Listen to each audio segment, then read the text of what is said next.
Nó đắm luôn chị này. Nó đắm luôn chị. Hả? Gần đó. Đắm luôn ra Sao mất cho? Mà chả lại đỡ. Chị đào một trái bún chông. Mình đỡ hết. Chị đào một trái từ mua chả cá cho không một. Bây giờ mấy con chả tôi mua kia. Hay cả đắm luôn ha, thử rồi.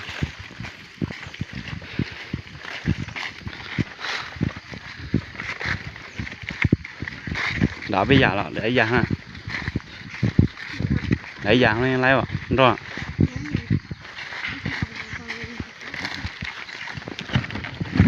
Này còn gì khác? Không đấy ha. Bây giờ chỉ gì khác.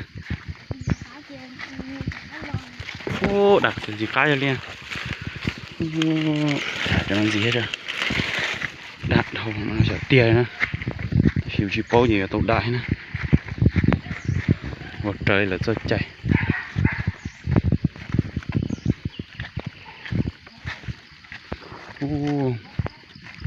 Nó chạy tròn tàu tới giờ là mất lợ lắm.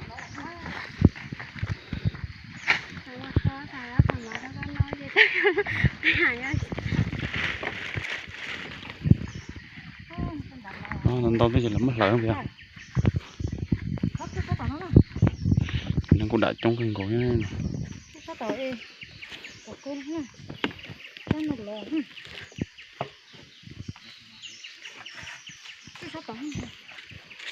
Nè.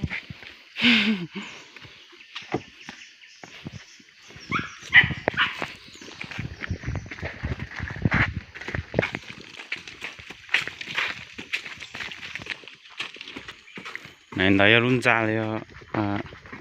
Cái chuyện.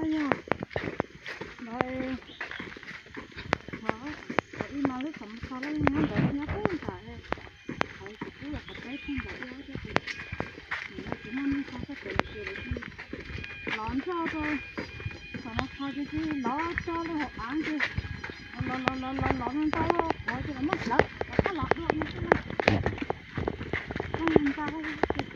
Ê, thủ ơi, ôi trời ơi, là mông ta.